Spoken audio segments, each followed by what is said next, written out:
All right, I think I hit it. Great. Thanks. That's okay. We're just getting to the good part. That's the boring part. This is who I am. And so I was actually back in the United States with my parents during some of the worst of the pandemic, and I got a call from one of my old colleagues at Cristosal, the organization that I was working with, and he says to me, "Hey, I'm with the Anglican Church in El Salvador now, and we really want to start a center for LGBTQ plus youth and young adults. Can you help?" And I said, "Sure, let's make it happen." So let me tell you a bit about, that's sort of like my story of how I got involved, but I'll tell you a bit about where this idea came from. Also, please forgive me, I'm just getting over a cough. I had COVID a few weeks ago, and my coughs sort of linger. I have asthma, so it sticks around a bit. Anyway, the Santa Marta Anglican Center for LGBTIQ plus youth and young adults, a really long name. Let's see, can I switch? There we go. So the Anglican Church of El Salvador is sort of like weird and interesting and amazing, because I think in the US, we're used to the church being really behind on a lot of social issues. And they're always kind of like pushing them, and they're really reluctant. But the Anglican Church of El Salvador has been really progressive, especially on issues of gender, sexuality, for quite some time now. In 2003, the Church of El Salvador was the only international church to attend the consecration of Bishop Gene Robinson. That's the first openly gay Anglican bishop in all of the Anglican community in the whole world over. And El Salvador was there. That sort of opened the doors for the founding of the Sexual Diversity Ministry in 2009. That's a group that was founded by queer folks in El Salvador who said, "Hey, we need a space that is like run by us, that is for people like us, because there are not those spaces." And since then it's grown, and it's not just like Anglicans or Episcopalians who come. It's really like anyone who's queer, because there are not a lot of spaces in other churches. And certainly even in the ones that are sort of like open or affirming, they don't have these spaces that are run by queer people that are like celebratory and amazing. And it's such a beautiful community. And it's out of this community that this idea for the Santa Marta Center comes. All these queer folks that are here meeting on Saturdays, worshiping together, during the pandemic, they said, "Oh, we've noticed a lot of our friends have had to move back in with their families during the pandemic, and they had already come out of the closet, but now they're getting kicked out of their homes because they're being discriminated against by their family, because their parents' faith has told them to believe a certain thing, and they're ending up on the street. And the pandemic has made this worse. So what can we do about it? We should really have like a home that we can host people in, so that they just have a place to stay." And so the bishop of the Anglican Church of El Salvador said, "Hey, we have this building, and as you can see, I think you can see my screen. I just assume you can. It's not in the greatest of conditions." But he says, "We have this space. If we can find some resources to fix it up, if we can find some resources to hire some staff, get food, beds, clothing, we could turn this into a center." They get in touch with my colleague Eduardo. That's Eduardo, is like behind the bishop, who's the director of the center, helps founding. He's the one who calls me. And over the next year, so this is 2021, we raised $38,000 and built, I'm trying to switch. Oh goodness, there we go. And turn it into the Santa Marta Anglican Center for LGBTIQ plus youth and young adults. Now it looks like a place that like you could actually live and enjoy. That's a bit about how we came to be, but what do we actually do at the Santa Marta Center? Call it Santa Marta Center for short, because it's a really long name.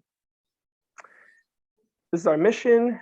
We provide immediate, comprehensive, and warm care to LGBTIQ plus young adults facing violence, homelessness, deportation in El Salvador.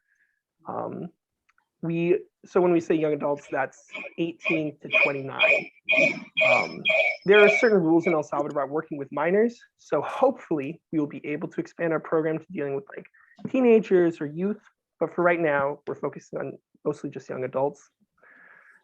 And our vision is to be a center of attention, community, inclusion, and prosperity that promotes the rights of LGBTIQ plus youth and contributes to ending the cycle of violence and the social construction of hatred against sexual diversity. So we don't want to just be a shelter. We say that we're a comprehensive support center because we want to be celebratory, we want to be community, we want to be prosperity, not just inclusion and not just shelter. And we want to help end like the cycle of violence. And hopefully we can do that by promoting these new stories and by sharing some of the data that we're collecting about people that are facing violence. So how do we make all of this happen? Or how do we try? We have, if I can click, I got a chat. Yes, so I'm just going to respond to the chat question. Connie, this project is only in El Salvador. There is not a connection to the community of Santa Marta, but that's really cool that you have a sister relationship with them. But only in San Salvador? Yeah, well, see, El Salvador is a really small country. And so while our location is in, like we have one location, but we receive cases from all over the country. And we've actually received a couple of cases from neighboring countries. Also, someone's echoing. That's a great question. And we're actually going to talk about that a little bit further on. Oh, but I have like no time. So we have 5 pillars of accompaniment that help us like accomplish these goals. We have refuge, so we're sheltered. We have beds, we have food, we have hygiene products. 2, we provide psychosocial care. So people that come into the center, or sometimes we have people that don't actually need refuge or shelter. They stay at home and they just need a few like supporting coping mechanisms. So they call our psychologist and she's able to meet with them. When we say psychosocial, it's important because it's not just what's going on in like people's minds and the things that they're dealing with on an individual level, but these are part of social systems. That depression and anxiety are actually like really understandable responses to discrimination, bigotry, abuse in their home. So we try and include that kind of social focus. Empowerment, we talk to people about their rights. We talk about health, especially sexual health, the distinct lack of sex education in El Salvador, especially if you're not having straight sex. So it's important to share the risks and some of the ways to like mitigate the risks of having sex, especially like, trying to get them to not have unprotected sex. And also talking about sexual diversity. So a lot of these people are isolated from queer communities where they can like be themselves and learn about themselves, others, different ways to be queer. So we try and connect them to that so that they can find like their identity and define that for themselves. We try and help them find employment and housing. That's how they actually kind of get out on their own, out of the center, be more independent, not have to rely on their family, which might be abusing or persecuting or discriminating against them. And then finally, pastoral care. This is optional. Some of these clients show up and they want nothing to do with the church that has traumatized them. And that is a perfectly reasonable thing to say. So for those that are people of faith and who want to explore a theology that celebrates their identity instead of putting them down, we have that opportunity. That's what we do. This is a brief summary of like some of our impact. We, like I mentioned, not all our clients actually come into the center. Some receive a remote attention, stay at home, but receive like empowerment, like attention from the empowerment pillar or the psychosocial attention pillar. So that's 18 people accompanied remotely. This is since we launched the center in August of 2021. So this is 6 months that we've made this happen. Clients who have come into the refuge, we've had 11 people come in, and of those 11, 6 have exited. So of those 6, that's some of them have gone through like our whole program have received some really intensive support and gone on to like find jobs and whatnot, jobs, housing, etc. But a couple of them have just used the center as like a drop-in center. They show up for a couple of nights and they say, I just need a place to stay so I don't spend the first night on the street, and I'll figure it out from there. I have like a brother who can take me. I have an uncle who's more sympathetic to my situation. I just need a place for right now. And that's totally fine. We're trying to be really adaptive to the specific needs of each client. So these are like really nice numbers, and it's it's cool to see. But at least for me, the biggest confirmation of what we're doing, or the thing that says, oh, this is actually making a difference, are the things that the clients tell us, and especially people who have graduated from the center, who have gone on, they have a place to stay, they have a job, and a lot of them come back, not to stay in the center, but they'll come back and visit. They come back and talk to their friends who were in the center. They come back and hang out with the staff. They stay for dinner. They talk to the new clients. They're like, oh, well, this is what we did. This is my experience. Oh, you should ask about this. Oh, you should get like, you should get them to let you put on a drag show because we did that and it was super fun. And like, they get to share these stories. And for me, that's super meaningful because they look back on this time not just as, wow, this was tough. This was a really crappy time in my life, which it was for a lot of these people. But they look back on it and they also say, this was a really good place for me. This was a beautiful place. This was a place I felt loved, where I felt community. And I am happy to be able to return, not as a client, but as a friend, and to share that experience with others. That's one of my favorite things, certainly, about working there. Those are some nuts and bolts, but I want to take you through some more photos of the actual center and tell you a bit about what life actually looks like. I think we're supposed to be wrapping in like 5 minutes, so hopefully we won't go over, but you can also ask questions afterwards if you have more curiosities. This is one of our bedrooms. This is actually the smallest one. Most of our bedrooms have 4 beds. We have space for 12 people in total right now, and we're hoping to expand next year or the year after. This is our quarantine room. We are in the middle of a global pandemic. And also, if you've been living on the street, you may not have access to healthcare. You may have been exposed to some disease. There's like a lot of tuberculosis in El Salvador right now, especially in the prisons. And so for just like everybody's health and safety, we keep new integrants here, new clients here. We did get donations of COVID tests. Someone's echoing. From a group in New York a few weeks ago. So when I tested positive, or when I came down with COVID, we had tests and we'd say, okay, Joseph, you're going to check, like, do you have COVID? Because if you do, you can't go to the center. And so ways to help make sure that everybody's safe. This is sort of our hangout space. We do like arts and crafts on the table. They built this makeshift couch out of, I don't know where it is on your screen, but I'll just point everywhere. They made this makeshift couch out of like cushions and mattresses that they just sort of like found in our storage area. We try to encourage them to really take ownership of the space, that as long as it's not causing permanent damage to the walls, or there are like certain walls they're not allowed to paint on. But other than that, we really try and like give them ownership of the space. This is your space, you do with what you want, and you make it feel like home. So I put this like couch together, which is really uncomfortable, but it's still nice to like have a space to hang out. But this was, so we do it as like a hangout space, but we've also converted this into a little stage. I mentioned that we did sort of an impromptu drag show. We had one client who came in and he became really good friends with another one of the clients who was teaching him how to do nail polish or how to do eyeliner or do his makeup.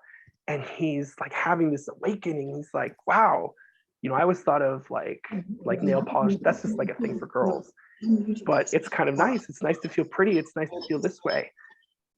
And he like finds in the clothes that have been donated, he finds like a dress. He's like, wow, this actually fits really well. And he comes to us and he says, hey, could we do a drag show? And we like, I don't know, we were like running a queer shelter and we didn't think, oh, we should have a budget for wigs.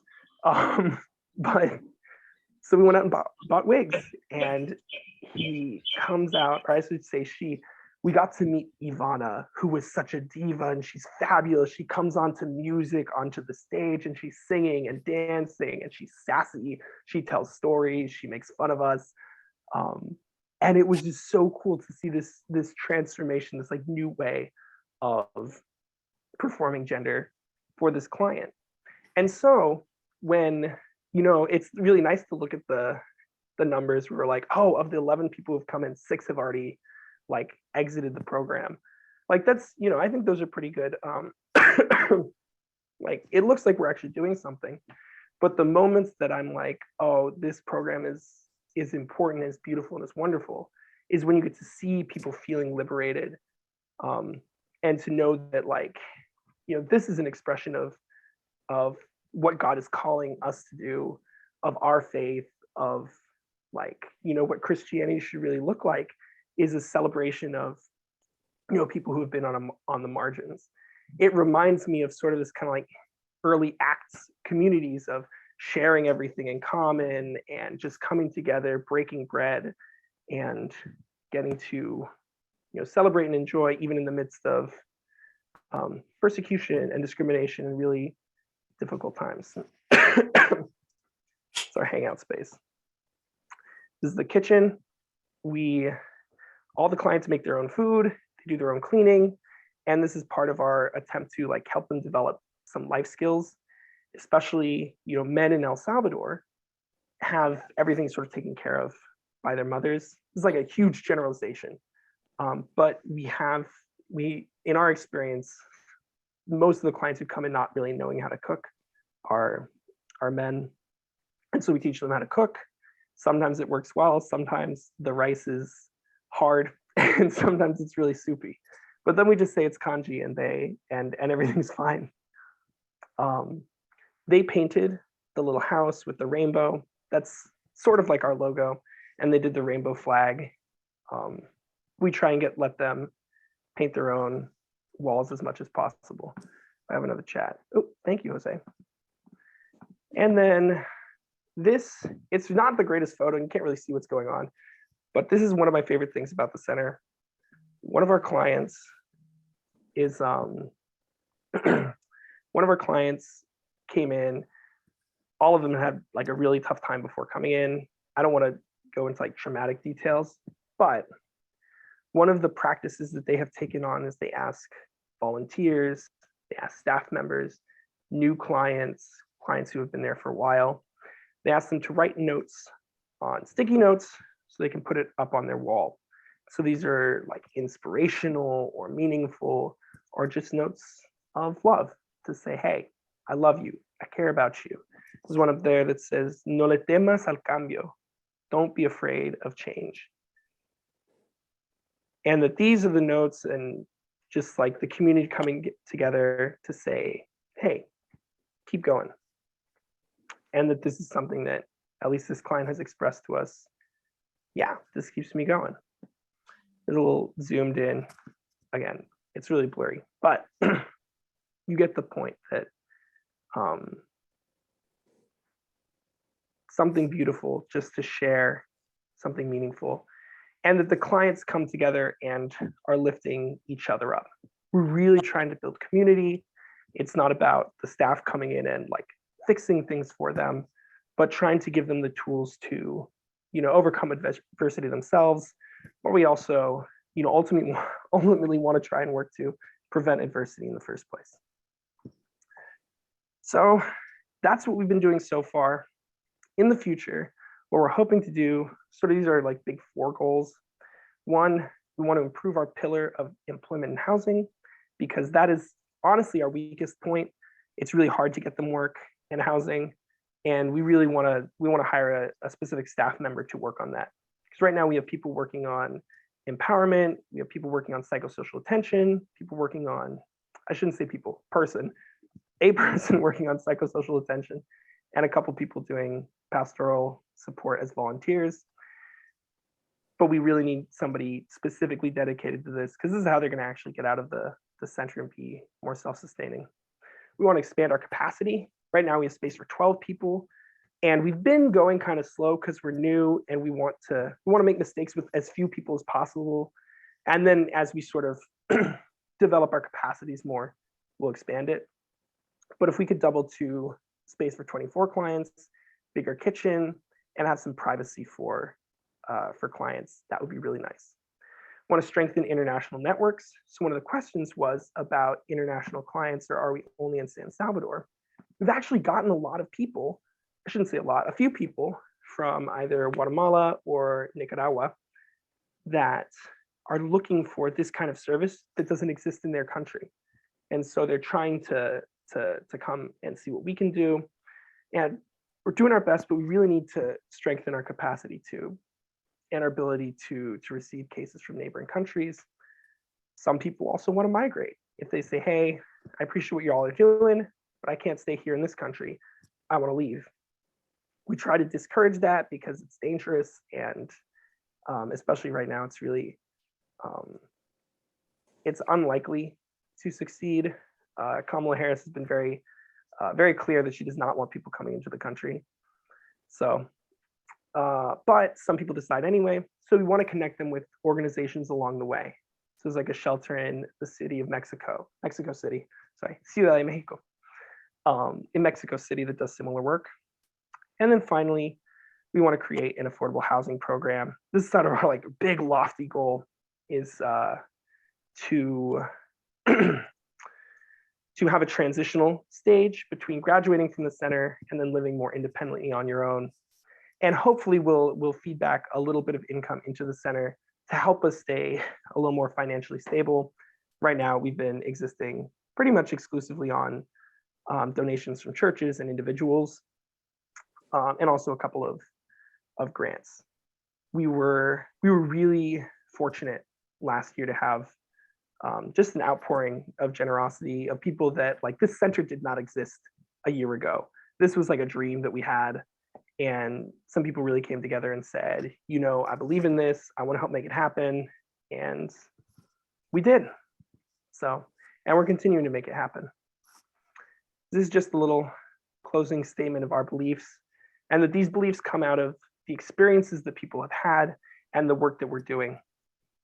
That we believe in a God who celebrates queerness.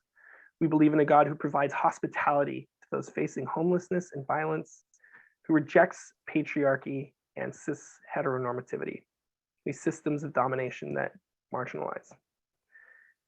And where we go. That's it for the presentation. I think there's still some time for questions. I think there's like 10 or 15 minutes, but somebody will just cut us off. So if you have questions, go for it. Oh, and if you would like to donate, no pressure, but I'll put like a link in the chat, or you can quick snap a thing of the website is over on the right and the Venmo's on the left. So yeah, but I'll stop sharing. And if you have questions, go ahead in the chat, or just raise your hand or whatever. Is the intention to focus on social services rather than advocacy or legal change? That's a great question, Connie. So Eduardo, who's the director, he's the guy who called me. He and I used to work at a human rights organization where we did mostly advocacy research and strategic litigation, so like seeking legal change. So it's really important for us, and we have some experience doing some of that work. Ultimately, that's sort of what we want to go for, both providing training for other orgs or for the state to assume some of these what are those deberes, obligations. So like some of that, like training, helping equip others to do similar work, and two, to help affect change by producing like information about violence and discrimination in El Salvador. What was the NGO? I'll put the name in the chat. They're also an awesome organization. Love working there. I left because I wanted to like focus on my master's, but they still do amazing work, and I'm super friendly with them. So we would like to eventually get to that point. Right now, we need to start with giving people shelter because one, that's how we're going to actually get the information about what's happening. And two, that's like the first need that they need. Yeah, that's a great question because that's the thing is like, this will keep happening until something changes. Well, and I know you're just getting started, so I know that when you're in that stage, you can't do everything you might dream of doing eventually, but just trying to get a sense of what the focus would be. I know there are a lot of other organizations in El Salvador who are focused more on, sexual reproductive rights, groups like Las Dignas, which you wouldn't align perfectly with, but just wondering whether you're thinking of having some connections with some of those other groups. That's a great point. And like, we love Las Dignas. One of my like really good friends is like the head right now. They are super cool. And I'm impressed that like you actually know like some groups that are working there. The thing that I didn't talk about is the alliances that we've established with different groups, some of which are more informal and some of which are more formal, because a lot of these groups doing advocacy don't have the capacity for like hosting people or receiving people that are facing homelessness or violence. And so we actually get a lot of cases referred to us from, I say a lot, we've only had like 11, but several of them have come from other organizations that are working on this. And so we're trying to fill this particular gap for now and then strengthen the advocacy, both of our allies and ourselves. That's a great question. Let's find out if we have any questions from people who are here today. Comments or questions from anyone here? Okay, and just please speak up and identify yourself. Okay. Good morning. Thanks for sharing with us. Seems like to me possibly most of the people in the shelter are men. Is that correct? This is nothing to help women at this time. Yeah, so there are a couple of shelters. There's like a drop-in center in El Salvador that does exclusive just for like trans women. We do anyone and everyone who needs it. We try to focus mostly on like 18 to 30, but it is mostly men. Part of that is just because there's like men have a lot more privilege in El Salvador to be able to come out. Some people that have come into the center have since started identifying as non-binary as they've realized, oh, this is a thing that like I don't have to say he or her, I can say like they or them, or in Spanish it's ella. But yeah, it's mostly men for right now. Others? Anybody else here? Okay, excuse me. Okay, it looks like we have done a good job, and especially you, Joseph, on going through and answering a few of the questions that people have today. So I'd like to thank both you, Joseph, and Minnie for making this program possible for us today. So, wow, that's great. I feel like it just flew by. That's wild. Yeah. So there may be continuing contact. We'll be hoping for. I will announce that the program next week will be a kickoff for Women's History Month, and it will be Herstory in the Methodist Church. So please either come to us by Zoom or in person and see the excitement of knowing whether or not we will have video or sound. Unpredictable each time. So thank you all for your tolerance in many different ways today. Thank you. Thanks, everyone. I put my email in the chat if you want to reach out. Yeah, or you can also talk to Mitty. Mitty and I are friends, so we're in contact. Okay. Okay.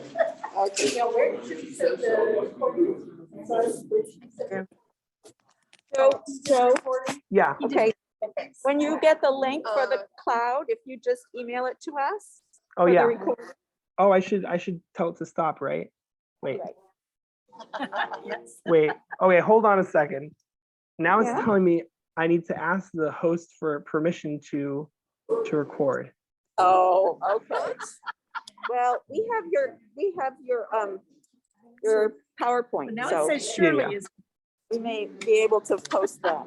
Okay. So I guess we didn't record. That's weird though, because Oh. I got asked if it was It okay. says recording here. Right. Yeah, it says it's recording, Okay. so, Oh, wait. So maybe there's a new host and they can get the link? We'll oh, try that. Now I can either leave meeting or end meeting for all. I'm gonna try assign. and this leave. is the host, isn't it? This Looks like, this laptop? looks like this is the host now. Oh, this one's the maybe. host? We'll you figure it assign out. River Jill. All right. Sign where Thank you Rachel. so much, dear. Love you. Yes. Yeah, I love you too. So nice to see you again, Mitty. Nice to meet all of you, and hopefully Yeah, we'll so do some we'll more. make sure we get the QR code up too, okay? Great. Yeah. Well, I sent the link in the chat, and I'll send it to you via email. We'll make it Great. happen. Cool. Great. Thank you so much. Take care, y'all, Thank and you, happy you Sunday. too.